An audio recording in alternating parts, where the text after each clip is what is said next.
Hello friends, मेरा नाम है कुलदीप सोनी और आप देख रहे हैं साइंटिफिक बाय कुलदीप सोनी। तो आज मैं आपके सामने लेकर आया एक बड़ा इंटरेस्टिंग सी वीडियो जिसमें हम लोग डिस्कस करेंगे रामाचंद्रन प्लॉट से रिलेटेड प्रीवियस ईयर के क्वेश्चंस। तो जिन्होंने मेरी प्रीवियस वीडियो को देख रखा है जिसमें हमने रामाचंद्रन प्लॉट से रिलेटेड कॉन्सेप्ट को क्लियर किया था, तो उनका वहाँ पर से कॉन्सेप्ट उम्मीद है क्लियर हो गया होगा। उनके अंदर जो कन्फ्यूजन थी रामाचंद्रन प्लॉट से रिलेटेड वो दूर हो गई होगी।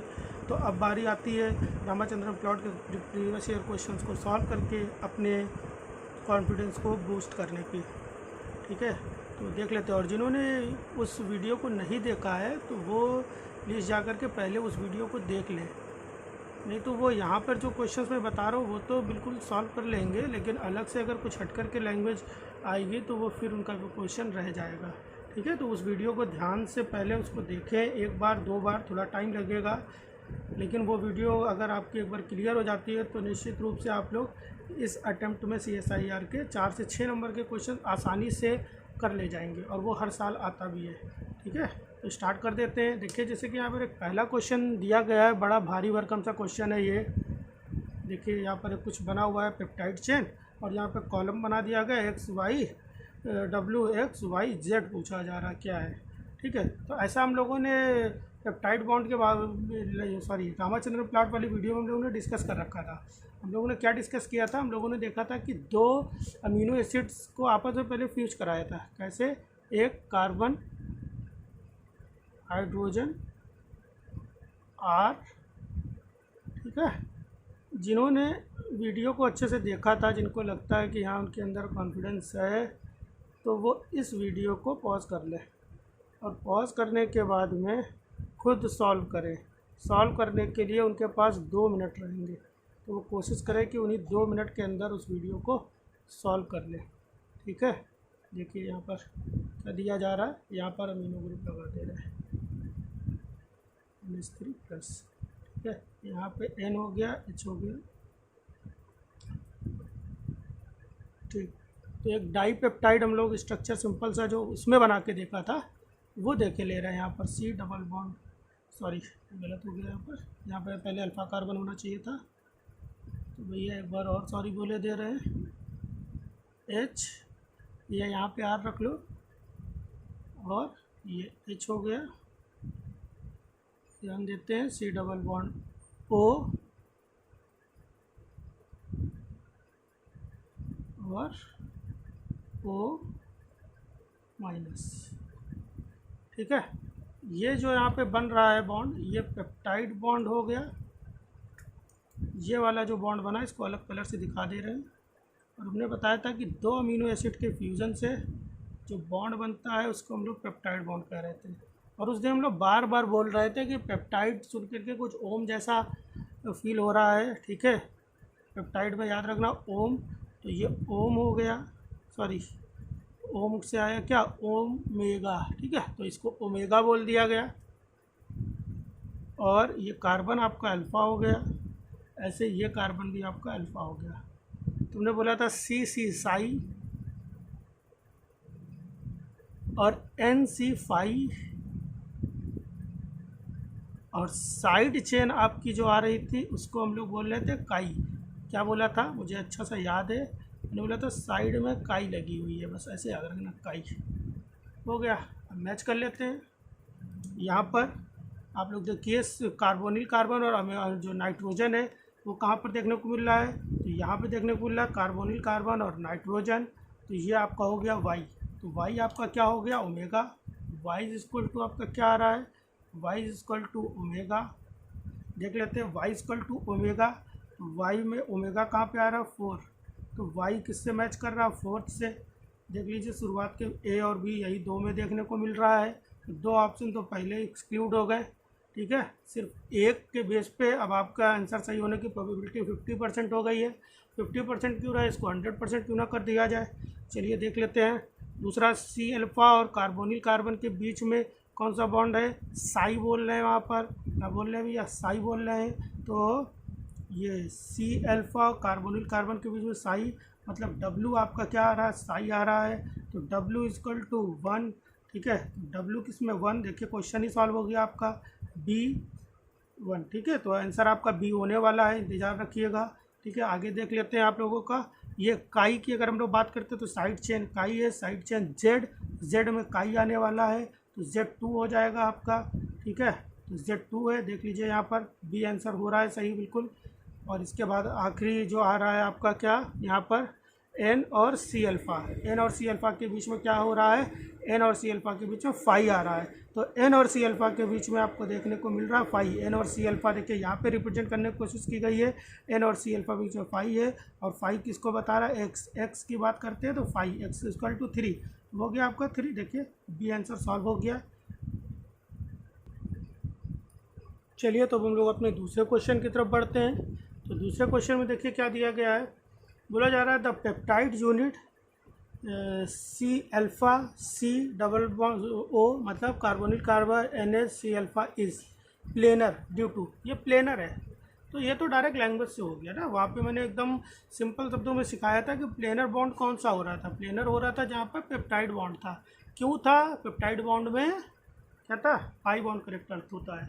पाई बॉन्ड करेक्टर क्यों होता है, क्योंकि वहाँ पर कार्बोनिल कार्बन के अंदर पाया जाने वाला पाई बॉन्ड और नाइट्रोजन, ये कार्बोनिल कार्बन के अंदर पाया जाने वाला पाई बॉन्ड और नाइट्रोजन जो लोन पेयर और नाइट्रोजन का लोन पेयर, ये दोनों अल्टरनेट मैनर में होते हैं, जिससे इसके अंदर रेजोनेंस होता है, जिसके अंदर यहाँ पर पार्शियल डबल बॉन्ड करेक्टर आ जाता है। डबल बॉन्ड करेक्टर आ जाने के कारण ये प्लेनर हो जाता है, और प्लेनर हो जाने से क्या होता है, इसके अंदर रोटेशन नहीं हो पाता है, तो रिस्ट्रिक्शन आ जाता है। तो रिस्ट्रिक्शन कहाँ कहाँ पर हो रहा है, कार्बोनिल कार्बन और नाइट्रोजन के बीच में। देख लेते हैं कार्बोनिल कार्बन और नाइट्रोजन कहाँ पे दिख रहा है आपको। तो ABCD करके 4 हैं। Restriction around the C alpha C, नहीं ऐसा तो कुछ नहीं है, C अल्फ़ा और C के बीच में तो नहीं है। अच्छा दूसरा C अल्फ़ा और C अल्फ़ा C के बीच में तो साई बॉन्ड है, हमको किसको ढूंढना है, ओमेगा को ढूंढना है भैया। दूसरा बता रहा है restriction around the C dash कर दिया N, यहाँ पे कार्बोनिल इन्होंने वर्ड नहीं यूज़ किया। देखिए यहाँ पे अच्छा क्वेश्चन में इन्होंने डैश दे रखा था, ठीक है, तो यहाँ पे ध्यान रखिएगा, कार्बोनिल नहीं लिखा हुआ था, ऐसा नहीं कि क्वेश्चन गलत है, इन्होंने C डैश रखा है, ठीक है, और ऊपर अल्फ़ा रखा है, और 2 ही कार्बन पार्टिसिपेट हो रहे हैं उस चेन के अंदर। ये तो साइड चेन का पार्ट है ना, ये अलग कार्बन तो साइड चेन का पार्ट है। चेन जो स्ट्रेट चेन चली आ रही है उसमें तो केवल ये C अल्फ़ा है और C है, तो उन्होंने उसको डैश से रिप्रेजेंट कर रखा, क्वेश्चन में दिखा रखा है। तो C डैश N के बीच में क्या होता है, पाई बॉन्ड करेक्टर आ जाता है, जिसके कारण इसके अंदर रिस्ट्रिक्शन होता है। तो आपका ये दूसरा ऑप्शन जो है वही सही हो रहा है, ठीक है। ये क्वेश्चन आपका आया CSIR 2014 में। अच्छा इससे पहले वाला क्वेश्चन भी CSIR 2014 में ही आया था, ठीक है। अब हम लोग आएंगे अपने तीसरे स्टेट। चलिए तो अब हम लोग मूव करते हैं अपने तीसरे क्वेश्चन की तरफ। तीसरे क्वेश्चन में देखिए क्या बोला जा रहा है, the following are 4 statement on peptide या प्रोटीन, ये भी बोल रहा है यहाँ पर कन्फर्मेशन। तो 4 स्टेटमेंट हैं, उनके कन्फर्मेशन बेस्ड हैं, ठीक है। बोला जा रहा है glycine as the largest area of conformationally allowed space in Ramachandran plot of phi and psi group, ठीक है। तो ये मैंने अच्छा सा स्टेटमेंट अपने उस वीडियो में बताया था, क्यों होता है वो भी बता दिया था। ग्लाइसिन जो है मैंने बताया था कि सबसे ज़्यादा एरिया रामाचंद्रन प्लॉट में कवर करता है, ठीक है। नॉर्मली 40 to 45% तक एरिया कवर कर लेता है वो, ठीक है। क्यों कर लेता है, क्योंकि ग्लाइसिन के अंदर साइड चेन होती नहीं है, साइड चेन नहीं होगी तो रिपल्सन नहीं होगा, ठीक है। तो वो मैक्सिमम एरिया को कवर कर लेगा, ठीक है। मिनिमम एरिया भी बताया था मैंने, मिनिमम एरिया कहाँ पर था, प्रोलीन के केस में था, ठीक है। तो पहला स्टेटमेंट तो सही है। दूसरा स्टेटमेंट क्या कह रहा है, बोल रहा है 20 residue peptide that is acetylated at N terminus, N terminal पे एसिटाइल ग्रुप है, and amidated at C terminus has 5 -60 and psi -30 for all residue. सारे रेसिड्यूज के लिए -30 और -60 और -30 आ रहा है, ठीक है। मतलब अगर हम लोग साई फाई के टर्म में हम लोग उस वीडियो में पढ़ रहे थे तो साई कितना आ रहा है -30 और फाई आ रहा है -60, मतलब दोनों वैल्यू माइनस में आ रही हैं, ठीक है। For all residue it can be concluded that confirmation of the peptide is helix turn, ठीक है। तो हेलिक्स टर्न है, तो हेलिक्स टर्न मतलब वही टर्न की बात हो रही है, तो आपको याद होना चाहिए टर्न कहाँ पे आ रहा था। अगर आप लोगों ने एक छोटा सा मैंने यहाँ पर रामाचंद्रन प्लॉट से रिलेटेड ये समझाया था यहाँ पर, ठीक है। उम्मीद है आप लोगों को विजुअल होगा ये, ठीक है। तो मैंने बताया था कि यहाँ पर P कार PT था, कुछ बताया था आपको, ठीक है। ट्री किससे रिलेटेड, और अंदर 310 हेलिक्स है, और राइट हैंडेड अल्फा हेलिक्स है, राइट हैंडेड पाई हेलिक्स है। यहाँ पे केवल डी फॉर्म है, यहाँ पे लेफ्ट हैंडेड अल्फा हेलिक्स है। ये यहाँ पर कुछ एक्सटेंडेड चेन पाई जा रही है, और पी कार पी टी का फुल फॉर्म यहाँ पे लिखा हुआ है। ठीक है, अभी टर्न वाली कोई बात नहीं आई, इतने में जितना मैंने यहाँ पे दिखाया वहाँ पे टर्न वाली कोई बात नहीं आ रही है। ठीक है, अब देख लेते भैया टर्न वाली बात कहीं पे आ भी रही है कि कोई ये स्टेटमेंट गलत है। देख लेते हैं, पी मतलब पॉलीप्रोलिन, मतलब यहाँ पे कहीं पॉलीप्रोलिन होगा ऊपर। ये आपको याद करना है, मैंने 53 मिनट की वीडियो में बोला था, सिर्फ 5 मिनट का है जो आपको याद रखना होगा। ठीक है, तो इसको आपको 3, 4, 5 बार बनाना है। जिनके पास ये सब चीज़ें नहीं है वो प्रीवियस वीडियो को देख ले अच्छे से। ठीक है, इससे रिलेटेड क्वेश्चन आए हैं और आते रहेंगे। ठीक है, तो पी मतलब पॉलीप्रोलिन, सी मतलब कोलेजन ट्रिपल हेलिक्स, अभी भी कुछ ऐसे टर्न वाली बात नहीं आ रही। ए मतलब anti parallel beta sheet, R मतलब right twisted beta sheet, P मतलब पैरेलल बीटा सीट, और टी मतलब टाइप 2 बीटा टर्न। टर्न यहाँ पे आया। ठीक है, तो ध्यान दे लेते हैं टर्न कहाँ पे आ रहा है, टर्न यहाँ पे आ रहा है। और इस एरिया में साई देखिए, ये साई है, साई का यहाँ पे 0 डिग्री आ रहा है, इससे ऊपर प्लस, तो मतलब साई प्लस में होना चाहिए। और ये फाई है, फाई के लेफ्ट में है, तो फाई के लेफ्ट में है, तो फाई वैल्यू यहाँ पर माइनस में होगी और साई वैल्यू प्लस में होगी। इन्होंने क्या रखा है, इन्होंने क्या किया, इन्होंने साई माइनस में करा और फाई भी माइनस कर दिया, दोनों माइनस में कर दिए। और टर्न ऐसा नहीं होता है फिर। ठीक है, बात समझ में आ गई कि नहीं। तो ये स्टेटमेंट हो गया गलत। पहला स्टेटमेंट आपका सही है और दूसरा स्टेटमेंट है गलत। और क्वेश्चन क्या पूछ रहा है, ध्यान रखना, क्वेश्चन पूछ रहा है choose the combination of correct statement. यहाँ पर बच्चे गलत कर देते, तो यहाँ पर ध्यान रखना करेक्ट और इनकरेक्ट को ध्यान रखना। यहाँ पर करेक्ट पूछ रहा है, तो आपको पता चल गया पहला स्टेटमेंट तो सही है और दूसरा क्या है आपका, ये स्टेटमेंट, दूसरा वाला स्टेटमेंट गलत है। ठीक है, तो दूसरा वाला स्टेटमेंट गलत है, ध्यान दे लेते हैं हम लोग। पहला सही है, तो पहला सही है, जिसमें ए होगा वो वाला तो सही है, तो ए इसमें है और ए इसमें है, मतलब आपका आंसर होने वाला या तो 1 या तो 3। बी की बात करते हैं, तो बी आपका गलत है, तो बी गलत है, तो बी जहाँ जहाँ पे होगा वो होगा ही नहीं, एलिमिनेशन मेथड भी साथ साथ फॉलो करेंगे। तो बी तो यहाँ पर है, मतलब ये नहीं होगा, तो अब होगा कौन, 3। तो आंसर तो मुझे पता चल गया कि थर्ड वाला होने वाला है। ठीक है, आंसर थर्ड वाला होने को है। तो क्या करें, आगे का भी चलो डिस्कस कर ही लेते हैं, कुछ थोड़ा सा कॉन्सेप्ट और क्लियर ही हो जाएगा। देख लेते हैं, बोला जा रहा था allowed value of 5 psi for amino acid in a protein are not value for short chain. ऐसा कुछ नहीं है, शॉर्ट चेन हो लॉन्ग चेन हो, हर कहीं पर 5 साई वैल्यू वैलिड करेंगी, हर सही पर 5 साई की अपनी कुछ ना कुछ वैल्यू रहेगी। ठीक है, तो ऐसा कोई भी स्टेटमेंट यहाँ पर नहीं देखा जाएगा कि, तो ये ओवरऑल सी वाला हो गया आपका गलत, तो सी वाला गलत हो गया। देखिए फिर ये एक्सक्लूड हो रहा है, अभी भी ये बोल रहा है कि भैया यही सही है। आगे देख लेते थे, peptide acetyl A1 A2 A3 A4। ठीक है, ये एमाइडेटेड कार्बोनिल ग्रुप हो गया है। बोला जा रहा है A1 एंड A4, यहाँ पर A1 A4, A1 से लेकर के A4 तक के क्या है, अमीनो एसिड्स हैं। तो बहुत ही ध्यान से आपको स्टेटमेंट को पढ़ना है। Adopted a well defined beta turn, इसने बीटा टर्न को एडॉप्ट कर लिया है। ठीक है, बीटा टर्न एडॉप्ट कर लिया है। The dihedral angles of A2 and A3 determined by the type of beta turn. ठीक है, तो यहाँ पर बीटा टर्न जो हो रहा है वो किसके ऊपर डिपेंड कर रहा है, A2 और A3 के डाइहेड्रल एंगल्स के ऊपर डिपेंड कर रहा है। बिल्कुल सही बात है, इनके डाइहेड्रल एंगल्स के ऊपर डिपेंड करेंगे। अच्छा, यहाँ पर स्टेटमेंट बिल्कुल सही है। ठीक है, यहाँ पर थोड़ा सा घुमा कर भी पूछ सकते हैं कि यहाँ पर क्या होना चाहिए, प्रोलीन होगा क्या, तो हमको पता है कि बीटा टर्न में क्या रहता है, प्रोलीन रहता है। ठीक है, बीटा टर्न क्या होता है, वहाँ पर प्रोलीन की प्रोबेबिलिटी होती है ज़्यादा। देखा आप लोगों ने, जैसा कि हम लोगों ने 3 क्वेश्चंस को सॉल्व कर लिया, जो तीनों के तीनों CSIR से रिलेटेड थे। अभी मैं लेटेस्ट क्वेश्चन भी आगे लेकर आऊँगा, जो 2019 से या 2019 बोल सकते हो, वहाँ से पूछा गया है। ठीक है, उससे पहले एक जरा क्वेश्चन देख लेते हैं गेट का। ये भी बड़ा इंटरेस्टिंग सा क्वेश्चन है, बहुत ईजी सा क्वेश्चन है ये भी। ठीक है, तो जिनको ये वाला पूरा पेज अच्छे से क्लियर है, ये छोटा सा प्लॉट जो रामाचंद्रन प्लॉट है, जिसको मैंने बहुत ही ईजी वे में करके आप लोगों को डिस्क्राइब किया था, वो क्लियर है, उनके लिए क्वेश्चन बहुत आसान होने वाला है। ठीक है, तो चलिए देख लेते हैं। क्वेश्चन पूछा जा रहा है, in the adjoining Ramachandran plot which type of secondary structure do the region marked X, Y and Z represent. ठीक है, यहाँ पर X, Y, Z का पता लगाना। तो X, Y और Z ऑप्शन जल्दी से पढ़ लेते हैं। देख लीजिए 3 ऑप्शन है, वही बार बार रिपीट हो रहे हैं। Right handed alpha helix, left handed alpha helix और बीटा शीट्स। ठीक है, तो आप लोगों को पहले ही पता होना चाहिए लेफ्ट हैंडेड अल्फा हेलिक्स कहाँ पर है, लेफ्ट हैंडेड अल्फा हेलिक्स यहाँ पर है। कंफ्यूज मत होना, बच्चे बड़ा कंफ्यूज हो जाते हैं लेफ्ट हैंडेड अल्फा हेलिक्स में।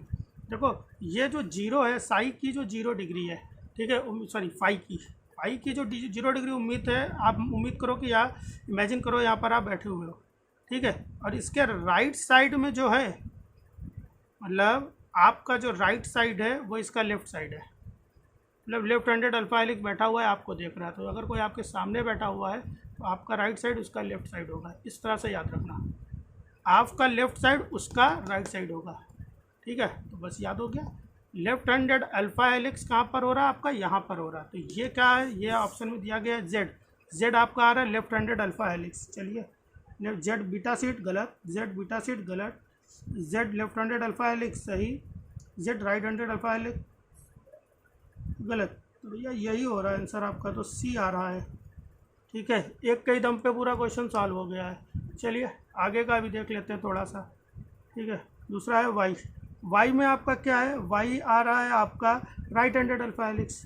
चलिए पता कर लेते हैं, वाई आपका क्या आ रहा है, राइट हैंडेड अल्फा हेलिक्स। तो वाई में क्या होना चाहिए, राइट हैंडेड अल्फा हेलिक्स, यहाँ पे लेफ्ट है गलत, यहाँ पे राइट हैंडेड अल्फा हेलिक्स सही होना हो सकता है, लेकिन इससे पहले मैंने इसको गलत प्रूफ कर दिया है। ये देखिए सही है, मैच कर रहा है। और इसी तरह से एक्स आपका क्या आ रहा है, बीटा सीट यहाँ पे आ रहा है, ठीक है। तो एक्स वाई जेड से हम लोगों ने इस क्वेश्चन को भी सॉल्व कर लिया है। तो इस तरह से उम्मीद है आप लोगों का कॉन्फिडेंस जो है बूस्ट हो रहा होगा। आप लोग और क्वेश्चंस को ऐसे ढूंढते रहिए और उनको करते रहिए। अभी 1-2 क्वेश्चंस को और मैं सॉल्व कराऊंगा, ठीक है। तो देखिए एक और क्वेश्चन आ गया आप लोगों के सामने। क्वेश्चन है दिसंबर 2019 का, ठीक है। तो अभी लास्ट अटेम्प्ट जो हुआ था उसमें ही पूछा गया था, लास्ट एग्जाम जो 2019 में हुआ है उसमें पूछा गया है। और एक और ये क्वेश्चन है वो भी दिसंबर 2019 का है। तो मैंने लेटेस्ट क्वेश्चन को भी लाने की कोशिश की है आप लोग के सामने। थोड़ा सा इसमें स्टेटमेंट थोड़ा अलग है, जिसके लिए आपके और भी कॉन्सेप्ट क्लियर होने चाहिए। तो देखते हैं यहाँ पे कुछ कॉन्सेप्ट्स को भी बिल्ड कर लेंगे हम लोग इसी के साथ साथ। तो देख लेते हैं, क्वेश्चन आ रहा है which one of the following statement is true. अच्छा मैं फिर से एक बार बता दे रहा हूँ कि जब भी कोई नया क्वेश्चन आए पहले पॉज करिए, 20 to 30 सेकंड लीजिए, पढ़िए, उसको समझिए, फिर नहीं समझ में आ रहा है तो प्ले कर लीजिए, रिज्यूम कर लीजिए और मेरे बताए हुए ट्रिक के थ्रू या बताए हुए डिस्क्रिप्शन के थ्रू अपने क्वेश्चन को सॉल्व करने की कोशिश करिए। चलिए ठीक है, देख लेते हैं।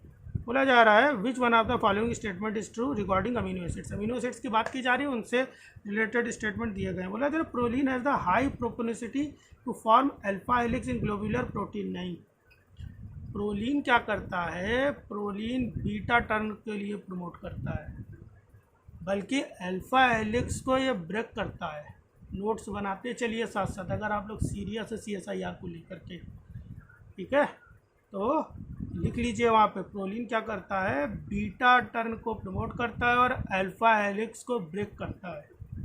तो पहला स्टेटमेंट हो गया गलत, और गलत तो पूछ नहीं रहा, पूछ रहा है ट्रू बताओ, ठीक है। तो ध्यान रखना, ट्रू पूछ रहा है या फॉल्स पूछ रहा है। दूसरा बोला जा रहा है both I and T can exist as diastereomers, ठीक है। तो आई और टी डाइस्टीरियोमर्स बना सकते हैं, दोनों बना सकते हैं, हाँ बना सकते हैं, ट्रू है, ठीक है। लेकिन अब बात आ गई कि हमने डाइस्टीरियोमर तो बताया नहीं है। तो नेक्स्ट वीडियो एक हम अपलोड करेंगे इसके बाद तुरंत, जिसमें हम लोग अमीनो एसिड्स की या अलग अलग अमीनो एसिड्स की प्रॉपर्टीज़ को डिस्कस करेंगे कि कोई अमीनो एसिड की क्या स्पेसिफिक प्रॉपर्टी है जो उनको दूसरे अमीनो एसिड से अलग करता है, ठीक है। तो वहाँ पर डिस्कस करेंगे। अभी फ़िलहाल देख लेते हैं क्या है यहाँ पर। बोला जा रहा है both I and T can exist as diastereomers. I और टी दोनों डाइस्टीरियोमर बना सकते हैं, हाँ बना सकते हैं, ठीक है। डाइस्टीरियोमर्स क्या होते हैं, तो शॉर्ट में अभी यहाँ पर समझ लेते हैं कि 2 कॉन्सेप्ट आते हैं। एक होता है इनैंशियोमर, एक होता है इनैंशियोमर, ठीक है, और दूसरा होता है डाइस्टीरियोमर्स। जब ऑप्टिकल आइसोमेरिज्म को हम लोग पढ़ेंगे तो वहाँ पर देखेंगे। तो थोड़ा बहुत हमने शायद फर्स्ट वीडियो में बता भी रखा था, मुझे इतना याद नहीं है, फर्स्ट वीडियो में शायद मैंने बताया था इनैंशियोमर और डाइस्टीरियोमर। जब किसी भी कंपाउंड के सोल्यूशन के ऊपर प्लेन पोलराइज्ड लाइट को पोलराइजर के थ्रू बना के प्लेन पोलराइज्ड लाइट को डाला जाता है तो वो लाइट को रिफ्लेक्ट कर देते हैं, ठीक है, लाइट को रिफ्लेक्ट कर दे रहे हैं। तो यहाँ पर हम लोग ध्यान देते हैं इनैंशियोमर और डाइस्टीरियोमर्स क्या होते हैं। तो इनैंशियोमर वो होते हैं जो मिरर इमेज होते हैं, मिरर इमेज होते हैं लेकिन नॉन सुपर इम्पोजिबल नहीं होते हैं। मिरर इमेज होते हैं। जिनको ये नहीं समझ में आ रहा वो आगे वीडियो का वेट करे, वहाँ पे समझ में आएगा। ठीक है। दूसरा, क्या नहीं होते हैं, नॉर सुपर इम्पोजिबल बोल सकते हो या सुपर इम्पोजिबल नहीं होते हैं, ऐसे समझ लेते हैं। ठीक है, सुपर इम्पोजिबल नहीं होते हैं, जिसको हम लोग बोल सकते हैं नॉर सुपर इम्पोजिबल होते हैं। सुपर इम्पोजिबल नहीं होते हैं या नॉर सुपर इम्पोजिबल होते हैं, एक ही बात है, कंफ्यूज नहीं होना है। ठीक है, चलिए आगे बढ़ते हैं।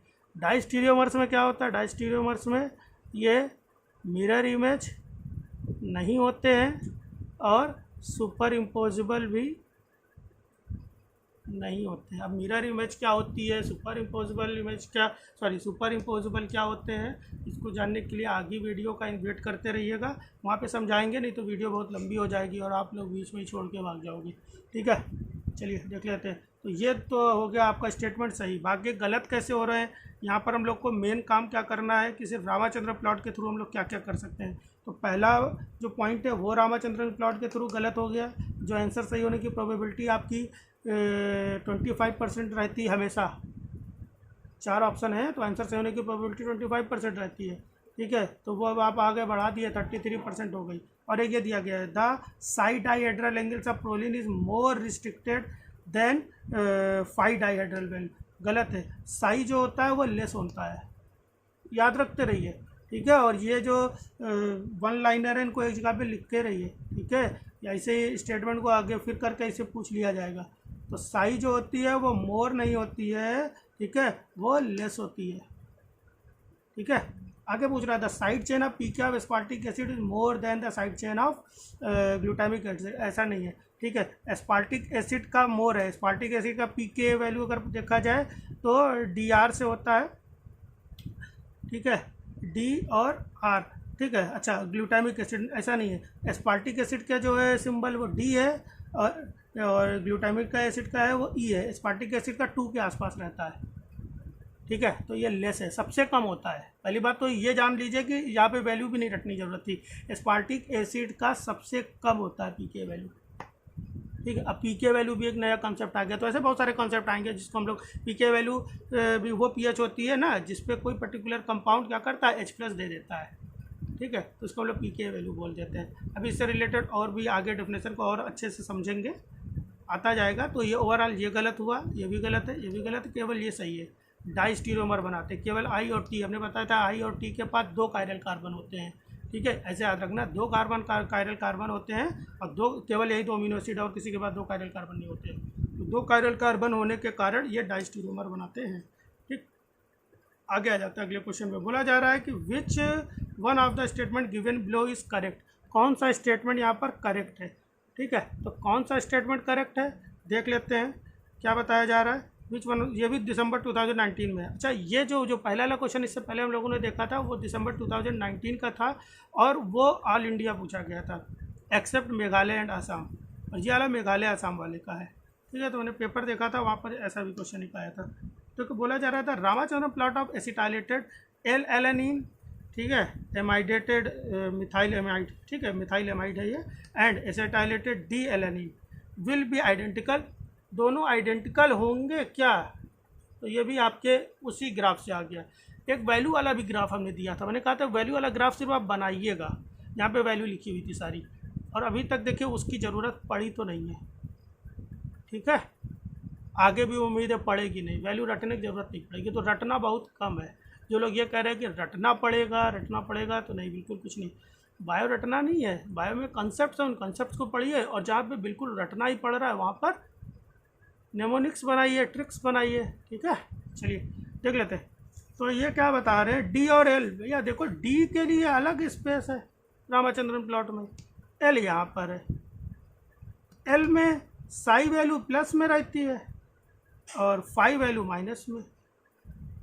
D में देखो, D में अगर देखें तो यहाँ पे अपोजिट आएगा, यहाँ पे साई प्लस में आएगी और फाई वैल्यू, सॉरी उल्टा बोल रहा हूँ मैं, यहाँ पे साई माइनस में आएगी और फाई प्लस में आएगी।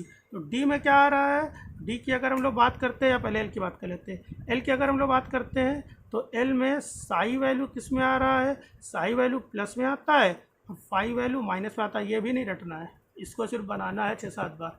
ठीक है, रटना नहीं है। जहाँ पर रट रहे हो तो फिर क्वेश्चन सॉल्व नहीं कर पाओगे, बिल्कुल निश्चित है एग्ज़ाम में क्वेश्चन नहीं सॉल्व कर पाओगे। यहाँ पे अपने मन में हीरो खाली बन लोगे बस, ठीक है। डी की अगर हम लोग बात करते हैं, डी फॉर्म में भी साई फाई ले लेते हैं। साई की अगर हम लोग बात करते हैं तो साई से नीचे आएगा कहाँ, यहाँ पे डी, तो साई तो माइनस में है, ठीक है। और डी कहाँ पर है, डी आपका आ रहा है, सॉरी फाइव वैल्यू, फाइव के राइट में है, तो फाइव वैल्यू आपकी क्या हो जाएगा, प्लस में हो जाएगा, ठीक है। वैसे भी बताया था अगर यहाँ पे प्लस माइनस है तो इसके जो बोल सकते हैं डायगोनली है तो ये माइनस प्लस होगा, अगर ये माइनस वन है तो इसके डायगोनली प्लस प्लस होगा, ठीक है। ऐसे भी मैंने समझा रखा था आपको, तो देख लीजिए पहला स्टेटमेंट क्या हो गया, गलत हो गया है। क्वेश्चन सॉल्व करने में टाइम लग रहा है क्योंकि हर एक स्टेटमेंट को भी एक्सप्लेन करना है।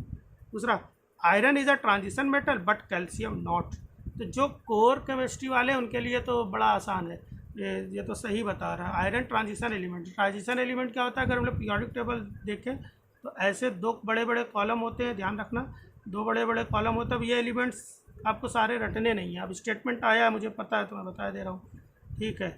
बीच में ये ट्रांजिशन आप लोगों ने कभी जीवन काल में पढ़ा होगा। ट्रांजिशन क्या होता है, दो स्टेट्स के बीच की इंटरमीडिएट स्टेट, ये एस हो गया, ये पी ब्लॉक होता है और इसको डी ब्लॉक कहते हैं। यहाँ पे जो एलिमेंट्स पाए जाते हैं उनको ट्रांजिशन एलिमेंट्स कहते हैं।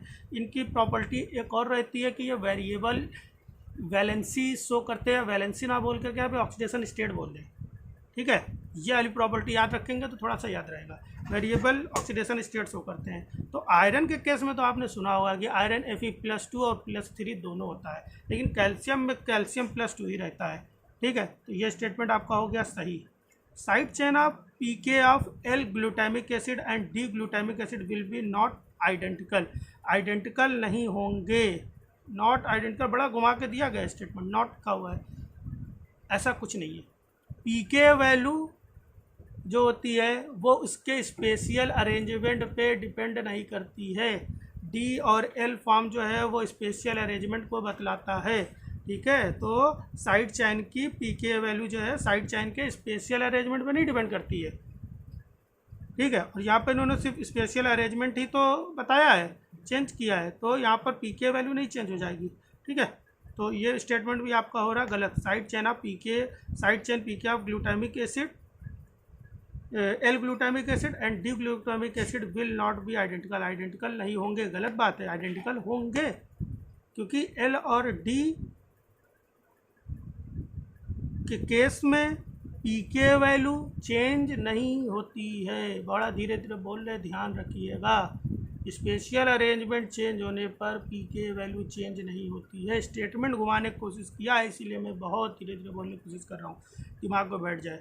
चेंज क्या होता है, चेंज रामाचंद्रन प्लॉट में पोजीशन चेंज होती है, चेंज उसकी साई फाई वैल्यू होती है, मतलब एल और डी के बीच में पीके वैल्यू में कोई चेंज नहीं, चेंज कहाँ पे, साई फाई वैल्यू में, ठीक है। इन स्टेटमेंट्स को दिमाग में बैठा लीजिए। चलिए एक और पूछा जा रहा बात, hydrogen bonds are fundamentally van der Waals interaction, hydrogen bond जो है एक तरह के वंडरवॉल इंटरेक्शन नहीं, हाइड्रोजन बॉन्ड वंडरवॉल इंटरेक्शन थोड़ी नहीं, हाइड्रोजन बॉन्ड ज़्यादा स्ट्रांग होते हैं, वंडरवॉल फोर्सेज जो होते हैं वीक होते हैं। इवन हाइड्रोजन बॉन्ड्स की अगर हम लोग और थोड़ा प्रॉपर्टीज़ पे ध्यान दें तो हाइड्रोजन बॉन्ड में तो 90% तक तो आयनिक इंटरेक्शन होता है और 10% इसके अंदर कोवैलेंट बॉन्ड होता है या कोवैलेंट कैरेक्टर होता है, ठीक है। इन सब कॉन्सेप्ट्स को भी पढ़ेंगे अभी धीरे धीरे। अमीनो एसिड वाला पहले पूरा चैप्टर कंप्लीट करेंगे, ठीक है। हमारा एम ये है, भले मैं धीरे धीरे या विद इन अ वीक केवल 2 ही वीडियो को अपलोड कर पाऊँ, लेकिन कोशिश यही रहेगी कि जो टॉपिक पढ़े पूरा कंप्लीट कर ले, ठीक है। उसमें ये नहीं कि थोड़ा टॉपिक इधर का पढ़ाया, थोड़ा उधर को पढ़ाया, थोड़ा उधर का पढ़ा, नहीं, अमीनो एसिड वाला सेक्शन पूरा कंप्लीट करेंगे। अभी हम लोग बहुत से सीखने वाले हैं, अभी नेक्स्ट वीडियो में हम लोग स्पेसिफिक प्रॉपर्टीज़ को देखेंगे, कौन सी अमीनो एसिड फास्फोराइलेशन को प्रमोट करती हैं, कौन से अमीनो एसिड में अल्कोहल ग्रुप होता है, ठीक है, कौन से अमीनो एसिड है वो आपका डाइसल्फाइड बॉन्ड बनाता है, या एक और अमीनो एसिड है उसके बाद भी सल्फर है लेकिन वो डाइसल्फाइड बॉन्ड नहीं बनाता है, ठीक है। इस तरह के प्रॉपर्टीज़ को भी डिस्कस करेंगे। इसके बाद फिर हम लोग आगे डिस्कस करेंगे एक प्रोटीन की चेन है उसका स्पेसिफिक क्लीवेज कैसे होगा, किसी भी प्रोटीन का आइसोइलेक्ट्रिक पॉइंट कैसे निकालेंगे, इस तरह से क्वेश्चंस को भी हम लोग डिस्कस करते चले जाएंगे, ठीक है। चलिए फिर, तो इस तरह से आज का वीडियो हो गया यहाँ पे कंप्लीट। अगर आप लोगों को मेरे इस तरह के डिस्क्रिप्शन को समझ में आ रहा है तो आप लोग अपने फ्रेंड्स को प्लीज़ ज़रूर बताइए, ज़्यादा से ज़्यादा लोगों को शेयर करिए वीडियो अगर समझ में आ रही है तो लाइक करिए, कहीं पे ज़्यादा दिक्कत है तो उसको डिसलाइक भी कर दीजिए, लेकिन डिसलाइक करते समय नीचे मुझको बता ज़रूर दीजिए कि कहाँ पे ज़्यादा दिक्कत है, तो फिर मैं उसको सुधारने की भी कोशिश करूँगा। फिलहाल तब तक के लिए आप सभी लोगों का बहुत बहुत धन्यवाद। Bye bye.